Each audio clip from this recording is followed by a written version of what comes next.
All right, thank you very much, everyone, for joining me. Welcome to Copenhagen Developers Festival. I keep getting told off for calling it NDC Copenhagen, so catch me on that if you hear me saying it. I'm going to be talking today about something that the actual incident itself did happen a few years ago, but this is now something that I can talk about more publicly. So whilst this incident did make news headlines, and you might have seen it, all of the details that I'm going to share have not been shared as publicly as this. So we're going to talk about something called a cryptojacking attack. And if you're not familiar with what one of those is, I will explain it as we go.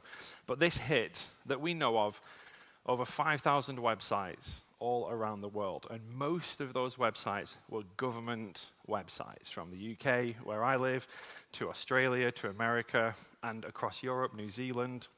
It was a really significant incident that could have been much worse than it was, because we got a little bit lucky. Thank you.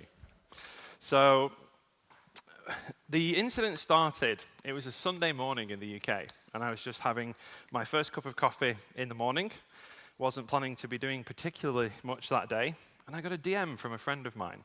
So a very good friend of mine, Ian, messages me, and he's like, "Hey, do you have a second?" And I was like, oh, this is either going to take up loads of my time or be a really big deal.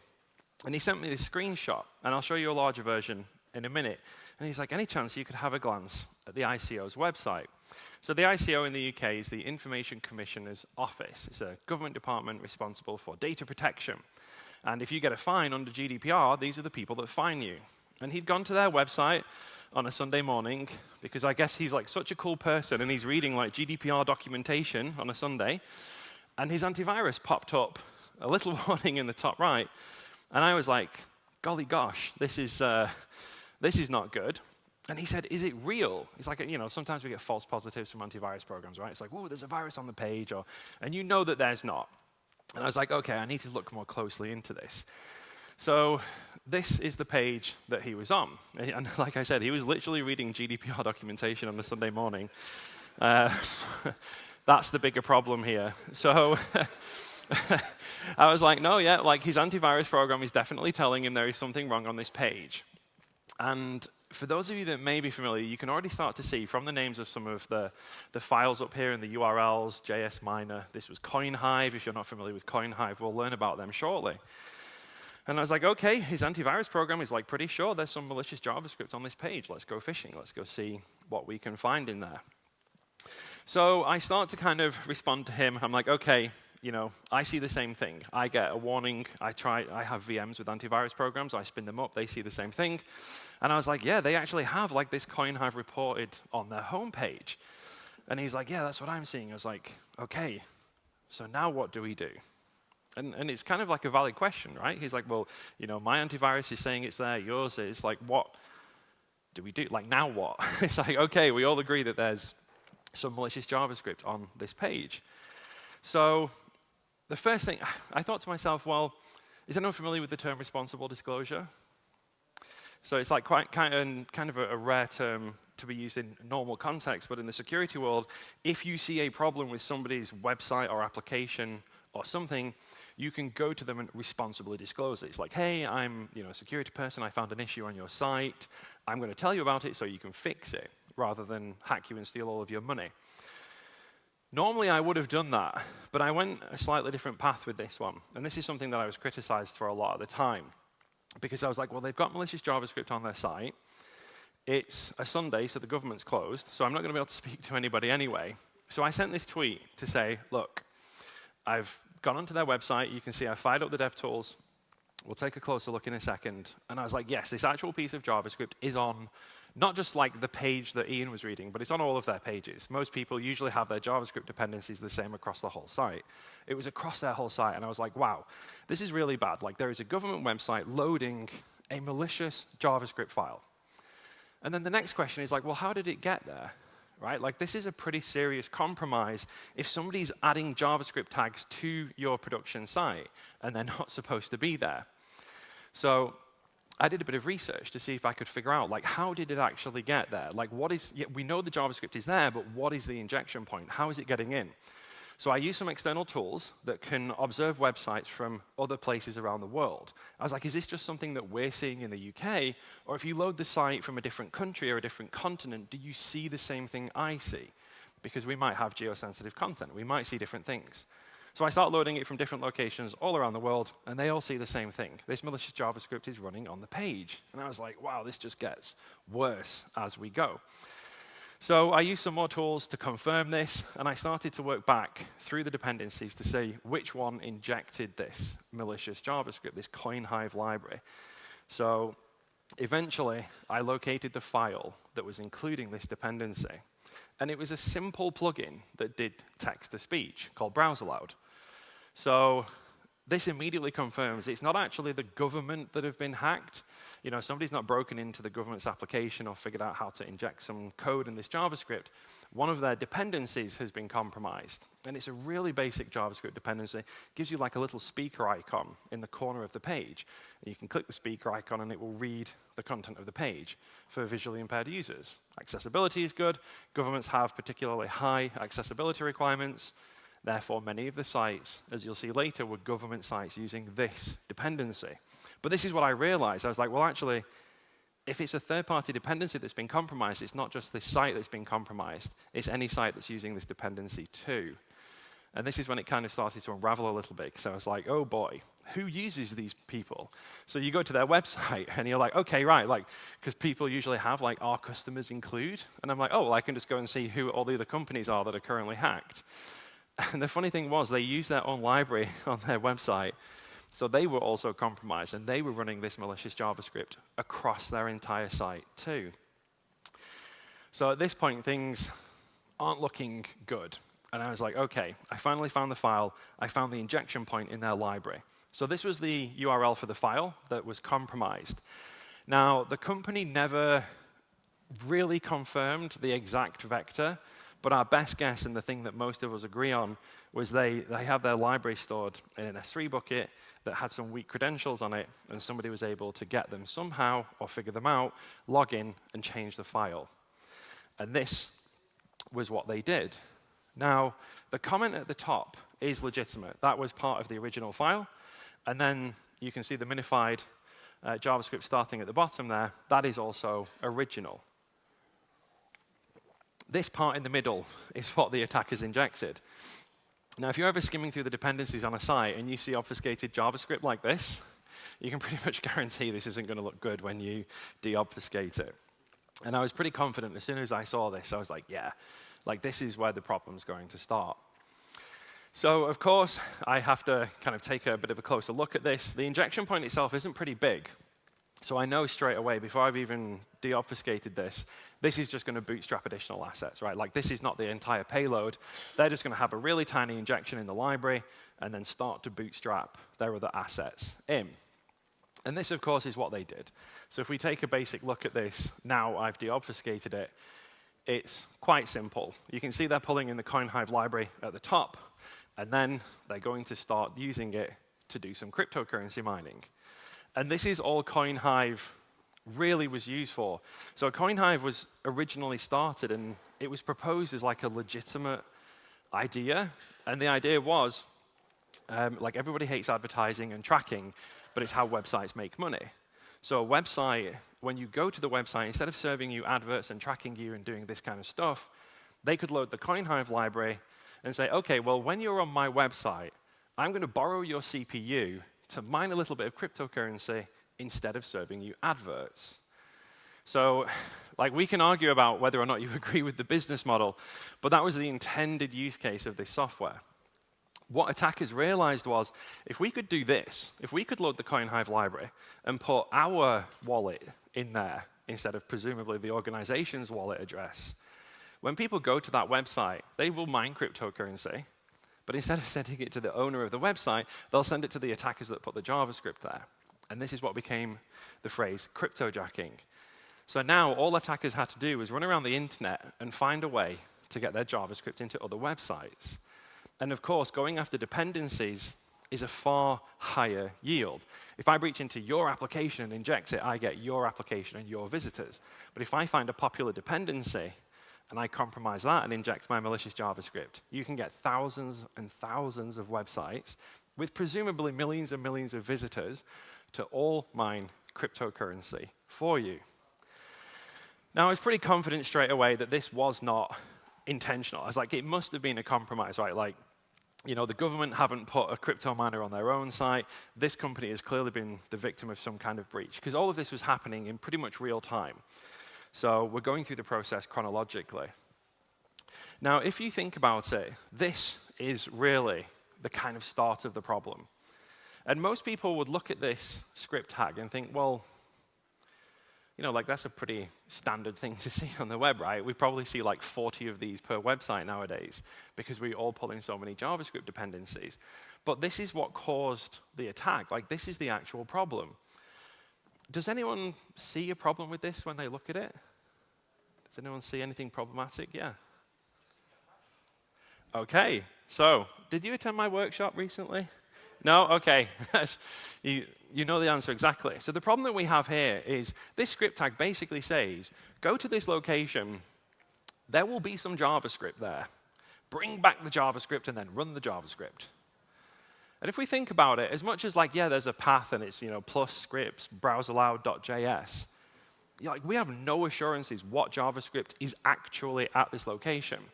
If we were to go fetch this file now, and then go and fetch it in 5 minutes, could it be different? Right? Like, it could be we could go fetch it in 5 seconds, and it could be completely different. So all this really says is go get some JavaScript and bring it back and run it. We have no assurances about what's actually going to be there, or how much, or for how long. So this is really where the problem begins.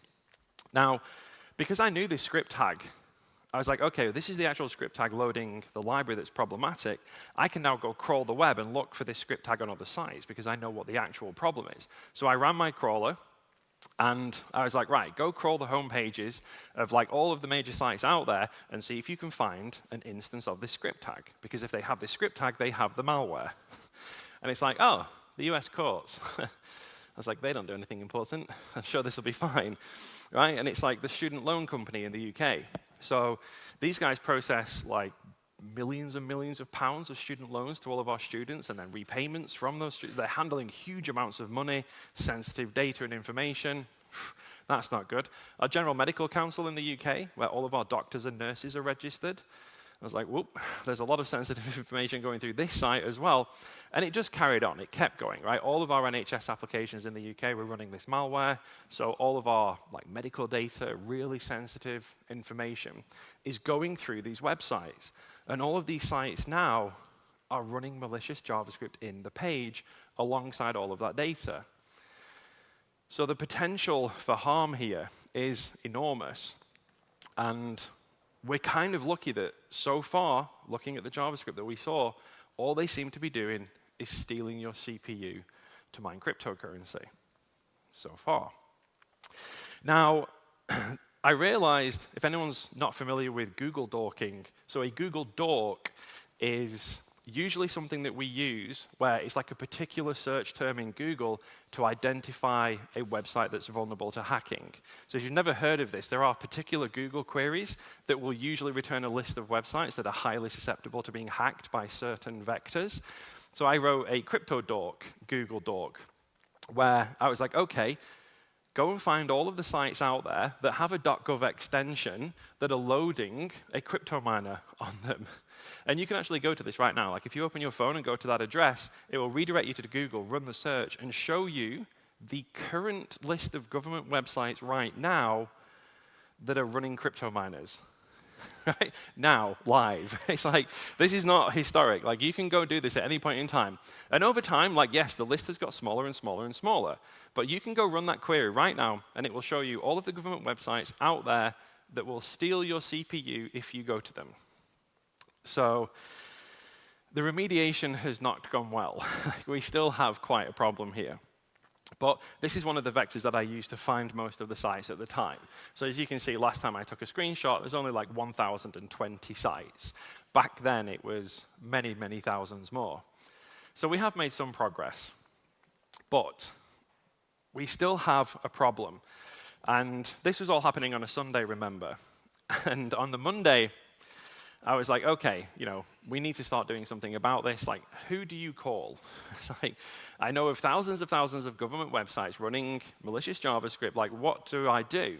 And then I got a DM from the National Cybersecurity Center because I've been live tweeting my investigation all through the Sunday. Presumably, they caught up on the Twitter thread. And I got a DM. And it's like, hey, Scott, can I grab your email? Now, GCHQ is our spy agency, our government spy agency in the UK. And the NCSC are part of our government spy agency. And they DM me, and they're like, can I grab your email? And I was like, you already have it, surely, right? So they did reach out to me. I did respond nicely, eventually. I was like, this has to be a joke, right? Like, the government is tweeting me. There is a problem, or DMing me. But they reached out, and they were like, look, you've obviously kind of been poking around with this and doing the investigation. We're kind of now seeing this and catching up on it. Could you come down and speak to us? And they wanted me to go down to London, where they're based.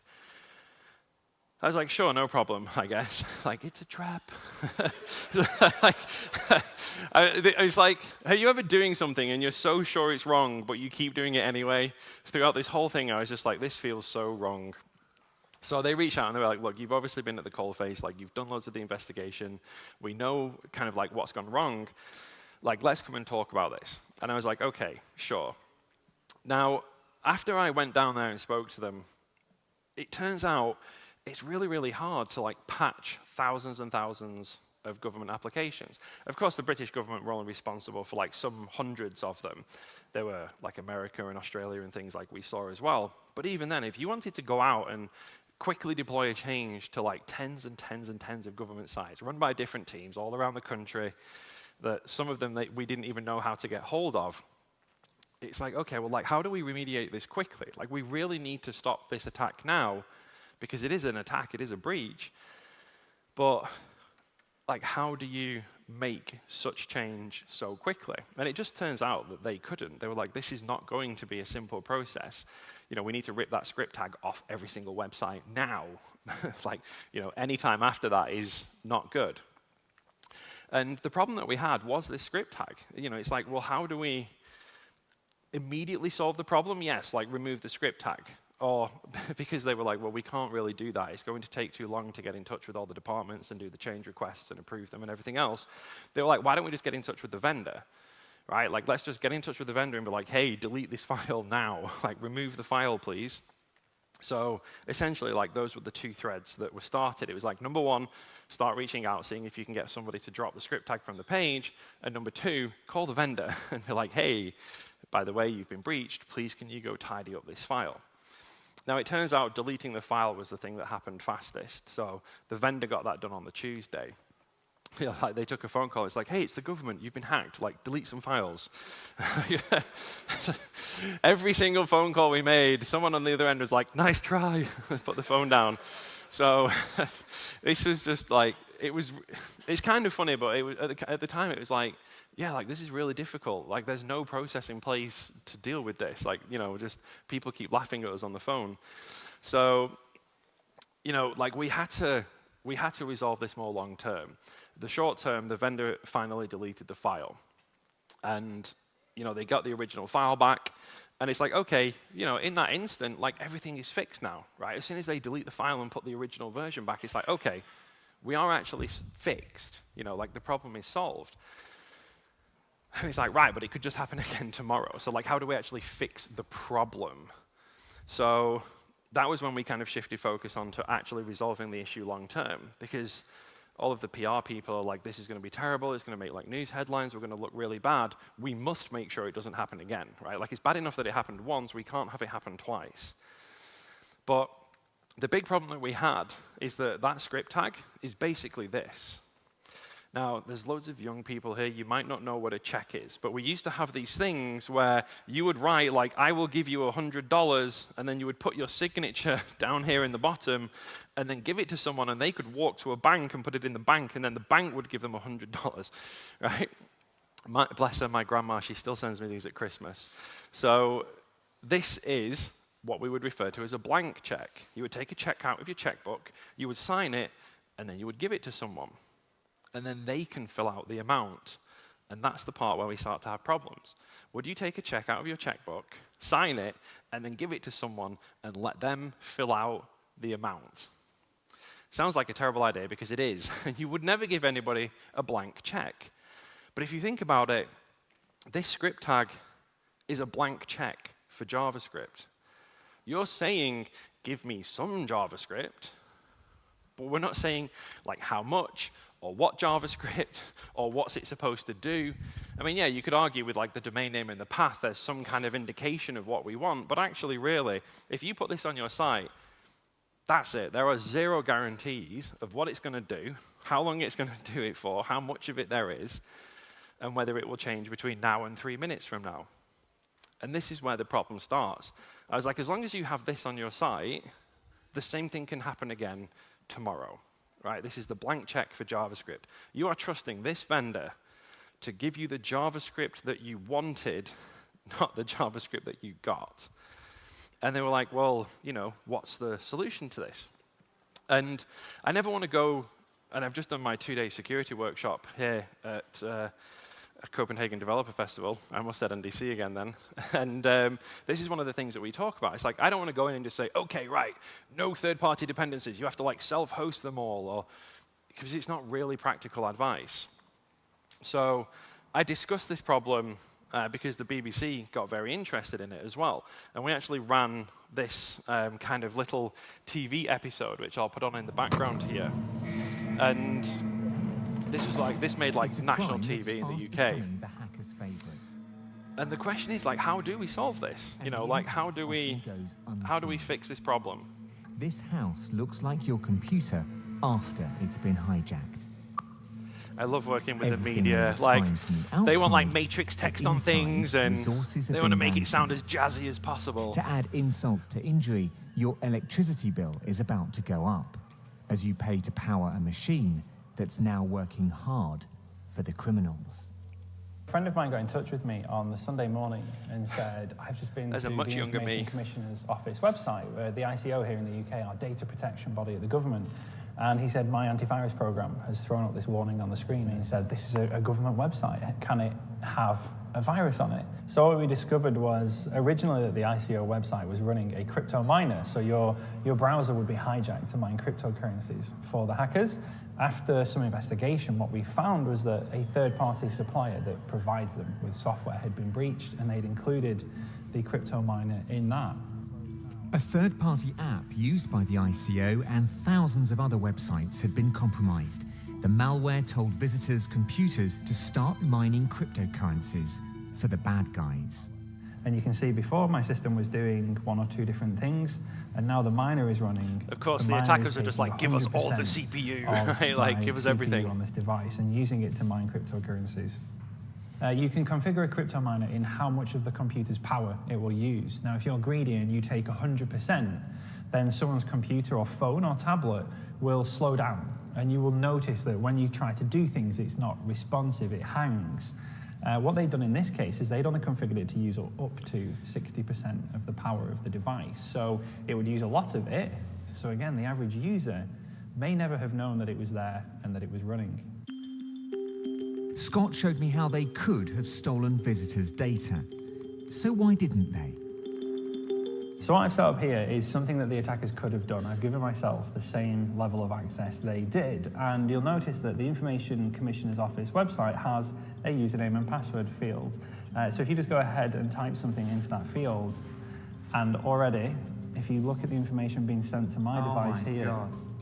This is coming up on there straight away. As you type, that is sent in real time to me. And the attackers, in this instance, could have done that? Absolutely. They just chose not to. Why? Easy money. You know, attackers will take the low-hanging fruit, they put the crypto miner onto this website, and they walk away. And this is one of the things that really kind of stuck with me afterwards there was, every time I spoke to the journalist, and that was Dan Simmons, he's a tech reporter for BBC Click, he was like, why did they not do all of these evil things that you keep showing me? Because I showed there, we have like our GovID accounts in the UK, and the ICO website doesn't have login credentials like a username and password. But of course, if I've got JavaScript on the page, it's not hard for me to add a login form, and then for me to control where that login form sends data.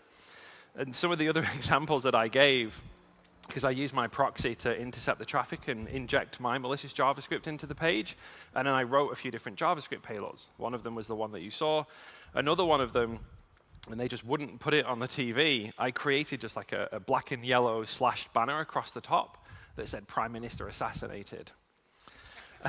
And they would like every government website they're going to, there's just this huge banner, and they're like, well, we can't put that on the TV, because if someone's like walking down the street and sees like a big screen, like, it's like, they might think like, oh my gosh, the end of the world is here. So they wouldn't use that one. And I was like, but why couldn't they do that? If you can inject arbitrary JavaScript into someone's website, really the only thing that's going to limit you is how evil you are and how good your imagination is. So I had another one where it played the Star Wars theme tune and made the page scroll up. It's like, I'm like, what can you not do? Once you have JavaScript in the page, like your power is limitless. And all these attackers chose to do was mine cryptocurrency. And our assumption is that their goal was to put it there, have nobody notice. And if it stayed there for like days and weeks and months, eventually you're going to start making some real money. So we can presume that that was their motivation. But it comes back to this. This is still the source of that problem, because this is the ability to inject arbitrary JavaScript into the page that includes this script tag. And this is the first problem that we needed to solve, is how do you stop this from happening? And like I said before, we didn't want to say, self-host all of your dependencies, or don't use CDNs, or what, because people do that, and we do that for a good reason. Unfortunately, we actually have an answer. And the kind of annoying thing here is we've had the answer for a very long time. We have something called sub-resource integrity, which allows you to ensure the integrity of sub-resources on your page, like JavaScript. And it's really, really simple. It looks like this. So all I've done is just change that script tag we saw a minute ago to enable integrity checking on the file. Now, this is like a completely standard browser feature. It's been around for like 9 years now, I want to say. And all you have to do is add these two attributes to the script tag. So the first one is the actual integrity attribute itself. This is a SHA-256 hash of the remote file that the browser is going to download. So what we're saying to the browser is, OK, go download this file from the CDN, from the vendor, from wherever. But when you download it, before you run it, just hash it and make sure it's actually the file that we were expecting. Because if it's not the file we were expecting, we don't want it. If this file has been tampered with, if it's been changed in some way, the integrity check will fail, and we'll know the file has been tampered with. Do you want to download and run JavaScript that's been tampered with? Like, probably not. Now, the other attribute required is the cross-origin anonymous one. All that means is that when the browser sends a request for this file, it will send it without any cookies if it happened to have cookies for that domain. So this will be an unauthenticated request to load the JavaScript. The important one is this one, the integrity check. That's it. Like that's, the government are like, oh my gosh, what do we have to do to stop this attack and make sure it never happens again? How much money is it going to? Done. I was like, that's it. Just go add this line to the JavaScript file. Like, we don't need any software. You don't have to buy a license. There's no product. This is a built-in browser functionality in literally every single browser out there. Now, there was one catch. There's always a catch. There was one catch for this particular scenario. This generally doesn't apply. But in this particular scenario, if we take a look at the JavaScript file that I showed you earlier, the comment up at the top there, first of all, the vendor was like, do not copy or self-host the file. You will not be supported. And then the second line of comment was a bit of a problem, because you can see that there is a version there. Now, it's quite old even at the time that this happened. And if we zoom in and take a look a bit more closely, you can see what they're saying is this was BrowserLad Plus version 2.5.0. So this presented a problem, because if we think about this JavaScript file now, I've renamed the file to latest.js. This is basically what this file was. You go here and you always get the latest version of the library, right? There's no version in the path, there's no version in the file name or anything like that. Now, this presents a problem for integrity checking, because now by design, when you go here, the JavaScript is supposed to change at least somewhat regularly. And I was like, yeah, so you can't integrity check something that's literally designed to change. And it's like, no problem, no sweat. We've got the vendor in the room at this point. I was like, all the vendor has to do is give us like, /plus/2.5.0/ba.js. Just give us a version path and say in this path is 2.5.0. And then we can add the integrity attribute, like no problem. And the vendor was like, no, sorry, we can't do that. And it's like, well, it's not a particularly big deal, right? Like we just need a version path or a version file name or something to say this is 2.5.0 when you go here. And they were adamant that they were not going to do it. And it's like, but why?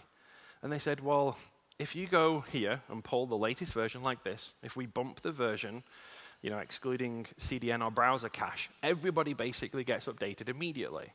The next visitor that pulls the file will get the latest version of the library, which means we don't have to do anything like feature deprecations and support older versions and do announcements for breaking changes, because we just deploy the change in this file. If we have some like legacy APIs, we don't need to support them, we can just drop them because everybody's on the new version instantly. And they're saying to the government people, like, this is good for you as well, because if we release a change, release an update, if we add a new feature, you get it instantly, right? Like we change, sorry? Or get hacked. But they're like, we release a change and you get a new feature straight away. You don't have to do anything. And the government people are like, yeah, this sounds awesome. Like, we don't have to do stuff. And I was like, look, this is fine. I was like, and I completely agree with what they're saying. But let me say what they're saying with just slightly different words, right? I was like, you've got these group of people over here who can deploy arbitrary code changes into your production site with no prior approval or testing or anything. And they were like, yeah, that doesn't sound like a good idea now you say it like that. And I was like, because ultimately that's what this is, right? Like they just change the file, you load the file, off we go. So I was like, yeah, this is basically the vendor. It's like, we can patch the JS for you anytime, no problem. Right? And we switch it out for the attacker. We can patch the JS for you anytime, no problem. And this is the trade-off that you have to make. Do you want somebody to have this ability to just arbitrarily deploy new code straight into your production site with like no advance warning or anything? You just go to the file next time and it's different. And then the client loads it and runs it. And eventually, the people in the government were like, okay, yeah, like he's right. Like this sounds like a really bad idea. Now you've explained it like that. Because at the point when, like you said down here, if it's an attacker that's made that change, it goes straight into production. And remember, we're so lucky that all they did was mine cryptocurrency, right? Like if they'd redirected it to like a pornographic website, oh, every government website in the world is like redirecting to pornography. Like, hello, this can't happen. We can't have this risk. So eventually, we finally got them to cave. They said, we'll give you a version path, and that means that you can use SRI. So this was like now the first line of defense against this problem. But in security, we like to practice something called defense in depth, which means have more than one mechanism to protect you against an issue. So if your first line of defense ever lets you down, you've got a backup. You've got something that will save you. And I said, look, we have this other really cool feature. It's built into web browsers. You don't have to buy a license or any software, and you can use it completely free. And it's called Content Security Policy. Now, Content Security Policy is a feature, again, built into all web browsers that allows you to write a security policy for your page that says, this is my page, and this is what should happen. And you give that security policy to the browser, and the browser says, OK, this is your page, and this is what should happen. And it makes sure that it does. So content security policy is super powerful, and it's super easy to deploy. You write the policy and deliver it to the browser as a HTTP response header. So this is how you deliver, obviously, the page and the policy together. So this policy would be enforced on the page that was delivered below it. Now, you can see a couple of what we call directives in there. I'm going to break them apart so you can see kind of what they look like. So in this content security policy, we're being pretty relaxed. It's a pretty basic policy. But I'm saying by default, this page is allowed to load stuff from me, from my site. Most people are generally safe to say that. If you don't trust yourself, you have other things that you need to fix first, but you should generally be able to load stuff from yourself. But then we're getting a bit more specific, and most people frequently want to control script with this because script is the most dangerous thing on the page. So I'm saying, okay, look, JavaScript, We override the default. We don't inherit. So if you want to load JavaScript from yourself, you specify self again. And then I want to load JavaScript from this location here. Now, in this particular scenario, we would have loaded the JavaScript from browse_allowed, because browse_allowed is now an allowed source of JavaScript. But as soon as they start to try bootstrap other assets in and pull things from other locations, like coinhive.com and the others, they would just be blocked. The browser would literally look at that and say, the source attribute on this script tag is not one of those. Gone. We don't have it anymore. And then connect source is controlling data that goes out of the page in things like XHRs. So where can the page not only fetch stuff and load it, but where can the page send stuff as well? So again, you might want to send things back to yourself. In this case, if it's doing text-to-speech, it sends the text and gets the audio. So you can allow it to do only the things that it needs to do for the page to operate properly. But if this does some crypto mining and tries to start sending data to coinhive.com, it's not going to work. The browser will simply block it. Now, if something gets blocked, you can request that the browser calls back and tells you. So this is the final kind of piece of the puzzle for CSP. When something is blocked, we call it a violation. So if there is a violation of the policy, if something happens that's not supposed to happen and the browser blocks it, it will send you a report. It's just a little JSON payload that says, I was on this page and you told me this, but I found that. And you get this nice little JSON payload and it will send it to wherever you want. You just put an address here. And you say, if something violates this policy, if there is JavaScript on my page that is not supposed to be there, please tell me here. And this is so, so powerful. So, so easy. And it looks like this. This is the JSON blob that you would get. So in the case of the ICO, whose website we were just looking at, it would say, right, I'm on the ICO's website, on your website. We blocked something from this domain because it violated the policy. And the directive that caused us to block that was the script source. So I would look at this and say, right, we've got a script tag on this page, and the source attribute of that script tag is here. Now, further down, it would also give you a copy of the original policy, so you could see what was the browser working with. And then you would know exactly, right, I said this should happen, and this has violated the policy. And all you would have to do is ingest this JSON now, and you would know, like the first user that loaded that page with the infected JavaScript, it would try and then bootstrap the CoinHive asset in, the browser would block it, and it would dispatch this post request. We call it real time, give or take a few seconds. It's about as close to real time as you're going to get. And this is all that you would have to do. If it was the connect source that was violated, then it would look like this, right? Pretty similar thing again, but the effective directive would change to update and tell you what was the thing that got blocked and why was it blocked. So now, for me, given that both of these things are built into the browser, both sub-resource integrity and content security policy, to go turn these things on now, you don't have to do anything other than turn them on, right? They're built into the browser themselves. There's no, JavaScript library. Like JavaScript is the problem. More JavaScript is not the solution. So there's no, JavaScript library, no server-side component or anything. All you do is deliver that response header, and all of this functionality is built into Chrome, Firefox, Safari, whatever browser that you use. So for me now, the big problem that we've seen, because this was like 2018 into 2019, the big problem we've seen in the last couple of years has not actually been cryptojacking. So these attackers are now doing the exact same thing. They're finding ways to compromise your third-party dependencies, but instead of injecting something like the CoinHive crypto miner to mine cryptocurrency, what they're doing instead, and it's a group that we refer to as MageCart. We don't actually know who they are. It could just be one person for all we know, but what they're doing is they're using those 2 or 3 lines of JavaScript that they inject to run a keylogger and skim keys off the page. Now, if their JavaScript library is loaded onto a site with an e-commerce component and the user is sat there typing in their 16-digit card number, the expiry date, the CVV number, and in the background, those few lines of JavaScript are just ajaxing each keystroke out of the back, and the attackers are just sat there reading your credit card data straight out of the page. So this is where they've gone to and where they currently are with these abilities to inject malicious JavaScript. They've realized, yes, crypto mining was okay, but they weren't really making a lot of money. If you get a set of card details with the CVV number, you can easily get like $30 or $40 for that. So if you get them onto a popular website that has many, many payments a day, and you just sit there quietly in the background, silently skimming the data, the website still works, right? You go to buy something, you submit it, you get charged, the thing arrives at your house, but they took a copy whilst you were typing it into the website. And they've become really, really good at this.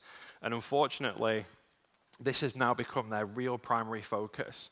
So I have here just some of what I would deem to be like the most impactful breaches, which were all of these organizations had their application compromised in some way to include 2 or 3, maybe 4 lines of JavaScript that were a MageCart skimmer. And all MageCart focus on is pulling that credit card data out of the page during the payment process. Now, when they really hit their stride was kind of 2018. You may have even heard of the Ticketmaster or the British Airways breach back then. These were enormous. Between these two organizations, they have over $200 million in fines just for this breach caused by these 3 or 4 lines of JavaScript that they ended up with. In Ticketmaster's case, it was a third-party dependency. They had like a smart chatbot on, it pops up in the bottom corner. It's like, hey, how can I help you today? And you can ask it questions and stuff. When they put the JavaScript library for that on their page, they went into Google Tag Manager and were like, put it on the whole site. The whole site included the payment page, right? So you're on the payment page, typing in your credit card number, and it's like, hey, can I help you? I'm going to skim the data while I'm here because the chatbot was compromised, and all it was doing was just recording keystrokes on the page and just firing them out the back. Now, British Airways was slightly different. They have many applications. One of them was their own kind of CMS, and what they did was they hosted all of their JavaScript assets on the CMS and then used them in their other production sites. So it was one of their applications that got compromised, but it was like third party to the e-commerce application. And their smartphone app was just a web view that loaded the same JavaScript assets. So when they breached the CMS and changed one of their own files, their main website and their smartphone app loaded the compromised JavaScript. And again, 4 lines of JavaScript. And they were skimming hundreds of thousands of people's card data. And the attackers will put it there, and they'll just leave it there. Right? There's no visual impact. The site still works. Nobody knows what's happening. And they just sit there silently for as long as they can, scooping up as much card data as they can. The reason that these 2 attacks were found, and most of the other ones on here, I was particularly involved in the Ticketmaster and British Airways ones, was because eventually the attackers had so much card data, they were like, okay, we'll just cash out now and load up all these cards with fraudulent transactions. So that's why they were found, because tens of thousands of people suddenly started getting these fraudulent transactions on their card. Now, when that happens, the bank runs something called a CPP report, which is a common point of purchase report. If you have 10,000 customers come to you and say, I have fraudulent transactions on my card, they run a common point of purchase report and say, where have all of these people been? Because that's the vendor that's been breached. So you run the CPP report, and it's like, oh, all of you have shopped at Ticketmaster. Like, I wonder who's been breached out of these like 70,000 people. So it wasn't because the breach was found. The banks got in touch with Ticketmaster and said, hey, you've been breached. Right? It wasn't some cybersecurity company. It wasn't a product or a researcher or some scanner. It was the bank saying, hey, the attackers have finally hit all of our customers with their fraudulent transactions. We have to get better at this. Right? This is not good. And up until like present day, MageCart, whoever they are, whatever they are, have been wreaking havoc on enormous organizations, costing literally, like just for the Ticketmaster alone, in the UK and British Airways, just the British regulator has fined them like £8 and £20 million because they lose people's private data. It's your name, your address, your card number, right? That's a pretty big GDPR breach. And then they get fined by the American regulators and other regulators. Then they get fined by the card companies. And it's like, wow, all of this from a few lines of JavaScript. So looking at the attacks, there are multiple ways that you can use free browser technologies to stop this. All of these attacks fall, if we kind of simplify this down, a breach has to happen somewhere. Most of the time, it's one of your third-party dependencies. So you're not going to have direct control to impact this. You can require your vendors to do security audits and security questionnaires and things, but generally speaking, we're not directly responsible for this part. But the breach at that third party is going to have one goal, which is to inject some JavaScript. And this is the point at which we can start to take some immediate action. We've got sub-resource integrity, so that we can integrity check those JavaScript files, make sure that the JavaScript you're loading is the JavaScript that you want, the JavaScript that you expect. And then even if that fails and somehow we end up getting it in, all of these attacks require some kind of exfiltration of data from the page, either the user's sensitive data, name, address. We have seen some attacks where they steal credentials, so they have their keylogger on the login screen. They have to exfiltrate the card data. Or if it's a crypto miner, they have to exfiltrate the results of the mining. And we can use content security policy on these last two parts as well. Content security policy allows you to control where the JavaScript comes in from and where can the data be sent to.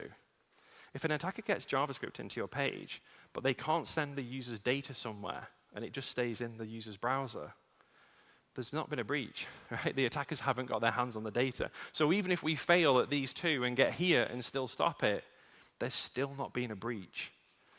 So for me, to have such powerful things like SRI and CSP, of course, still work on this part as well, but the bits that we can do something about are the bits over there. It's free, it's simple, and it's easy. And if we look at the thousands and thousands of websites out there that we've analyzed, none of them were using any of these technologies. So we have to do better at this. Now, I have intentionally left 15 minutes almost of time for open Q&A here. So I would like some audience interaction. There has to be some questions about this, and someone has to be the brave person and go first. So, yes.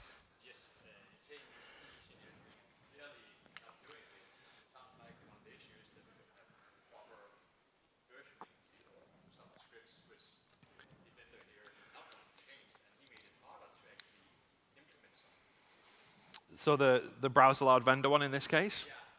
Yeah, so the question there, to repeat for everyone, basically I say it's simple and it's easy, but in this case, the vendor pushed back on adding versioned files. I guess ultimately, like one of the biggest things is to probably look at, a lot of us don't have that scenario where the remote file is dynamic. If we look at most script tags, they do usually have a version path or file name. So they're kind of the instant wins.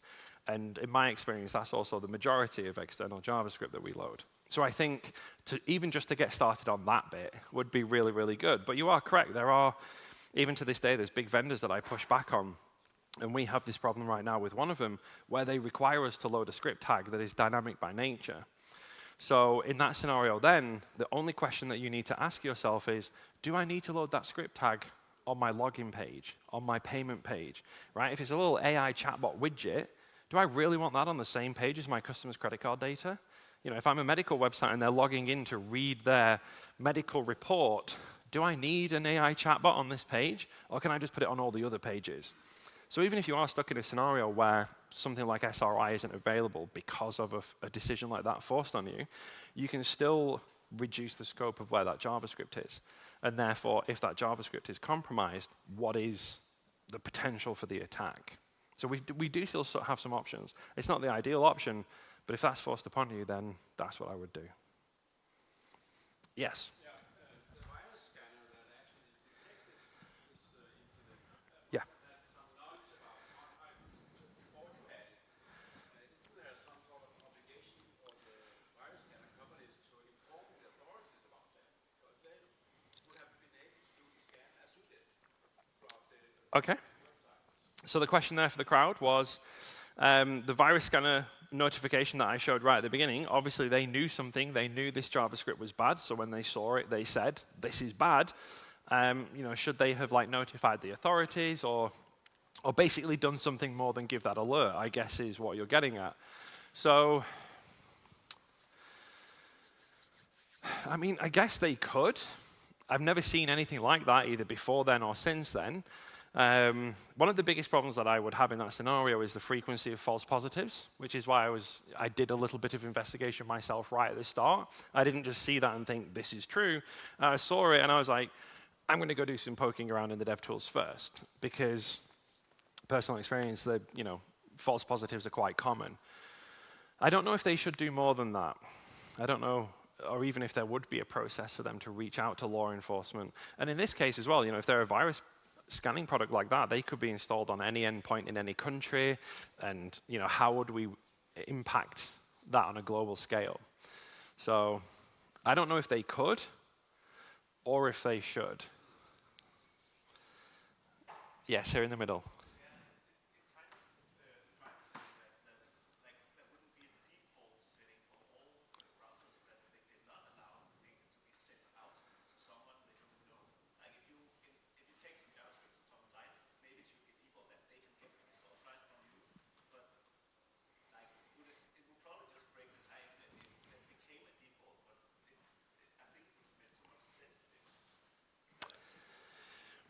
Yeah, so again, to summarize for the video and remote people, why could a web browser not do something like have a sensible default that was secure by default and say, okay, like we can't communicate with any other external domains apart from the site that we're loading from. If you want to go speak to some other third party, maybe there should be some process, notification, something. And yeah, like it's a great idea. And if we were to rebuild the web now, like that is absolutely how it would be. The problem that we always have with situations like this is like, why are things like CSP and SRI always retrofit? And it's because we can't change the default behavior because it's so deeply ingrained. So we end up saying, okay, well, like this is how it works, and that sucks. So we've added this new thing that you can turn on to fix the thing. If we change the default behavior, it would just break too much stuff. It would be...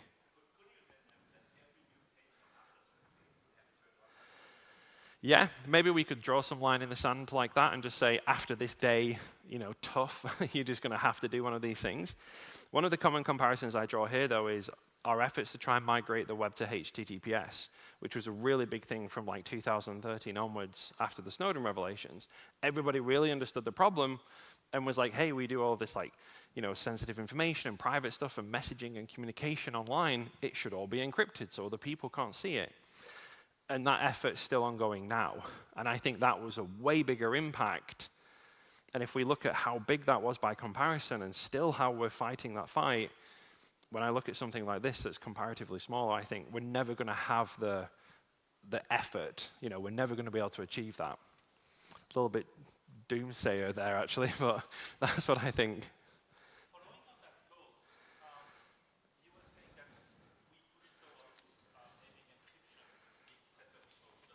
Mm.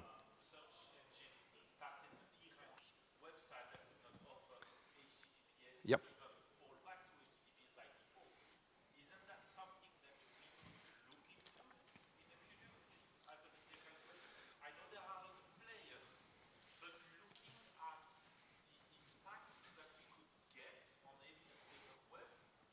Yeah. I agree, yeah. So I'll re-summarize for everybody there, and please correct me if I'm wrong. So essentially, like when we started the drive towards encryption on the web, we had incentives like if you move your website to HTTPS, you would get a boost in your SEO ranking. So there were like positive, like the thing that I usually say is instead of hitting people with the stick, we dangled the carrot, and that was better. So that's essentially kind of the path that you're going with this, I think. Yeah, like we definitely need to incentivize this. The question is always, how do we do it? And I hear people, and in the media and a lot, I talk about legislation. In the UK, we have like the kite mark for engineering standards and like fire safety standards. Things aren't allowed to just blow up and set on fire. Should we have like a cyber standard for security? And say, look, like if you achieve this minimum level of security, you get like the stamp to say you've met the minimum requirement. And I like the idea of things like that. The thing that always scares me is technology typically moves faster than legislation can, and eventually legislation hinders rather than helps. So that would be my only big concern with enforcing it via legislation. We have compliance things like PCI. If anybody does payment card processing, you'll know about PCI, but where would the incentive come from, if not from legislation?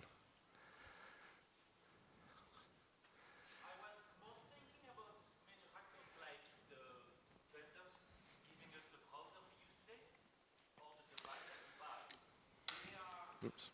Much faster at if they want to make that happen. I mean, the SEO ranking was relatively fast. Yeah. It was phased out.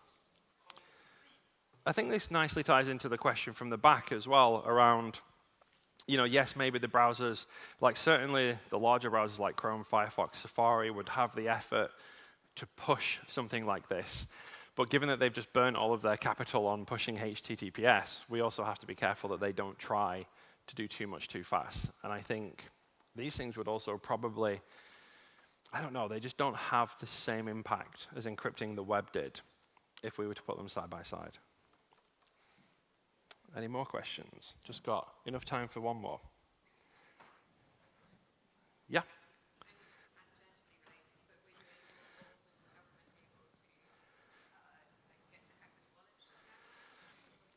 Yeah, so good question. Were the government able to get the hacker's wallet shut down?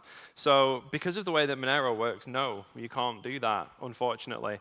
One of the weird things that we learned later was, because we didn't really spend any resources on this until much later, was we really tried to identify precisely when was the file changed to see how long had the JavaScript been there. And then you can kind of try and figure out, because on Monero you can't look at the wallet and see how much money they made either. So it's like, okay, well we'll have to like estimate. And it turns out, we found it on the Sunday morning, like Ian first notified me and we started investigating. They put it there on the Saturday night. So it had been there about 14 hours. So if you look at the major headlines from like Wired and a couple of the other outlets, they did some basic calculations and they were like, they probably made about $40. So I was like, committing like major international crimes, like go to prison forever stuff.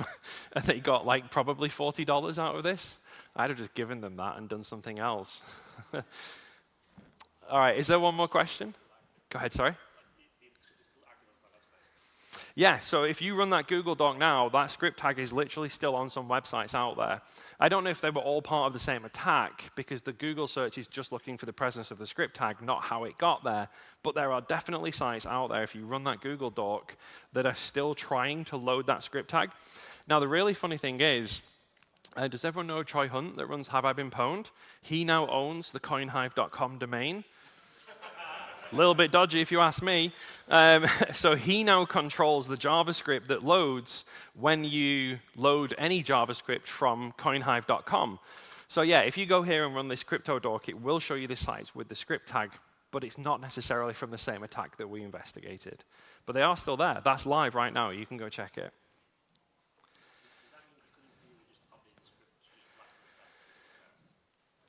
Which script, sorry? So if you load any CoinHive JavaScript now, it used to pop up a message that was like, hi, I'm Troy Hunt, and your website is probably hacked and you should go and check stuff. He has a blog post about it. It's quite funny. And the really funny thing is everybody lost their mind. They went crazy about this. It was like, you're putting this message on my website and I didn't authorize. I'm like, you're running malicious JavaScript. Like this is not the problem that you should be angry about right now. So yeah, it's still there. You can go, if you search like Troy Hunt CoinHive, it'll take you straight to the blog where he took control of the domain. Any more questions? I'm around for the rest of the event, so if you see me today, tonight, tomorrow, come say hi. Thank you very much for stopping by.